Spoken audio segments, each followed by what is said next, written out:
Kalau korang nak cari barang rumah untuk sebelum raya ni, korang kena tengok video ni sampai habis. Hai korang, nak singgah mana tu? Ha Laika, barang rumah dah ready ke untuk raya ni? Itulah. Saya pun tengah cari tempat yang semua ada dekat satu tempat. Kak Wani tahu ke kat mana best? Mestilah tahu. Meh, akak bawa kau pergi BM Premium Outlet dekat Johor Jaya, Johor Bahru. Ni korang boleh dapatkan banyak barang seperti electrical appliances, Dapur dan food. sanitaryware, semua under satu bumbung.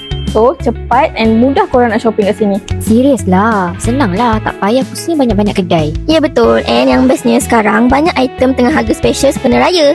So memang masa terbaik kalau nak gerak. Dan bila korang datang sini, korang boleh lengkapkan rumah sebelum raya, jimat masa nak shopping and dapat barang yang berkualiti dengan harga yang paling cun. Tapi ingat, kena cepat tau. Stok memang laju habis. Lagi nak dekat raya ni, lagi ramai yang serbu. Korang pun jangan tunggu lama. Jom singgah BM Premium Outlet Johor Jaya JB sekarang. So, lepas ni kita nak singgah mana pula?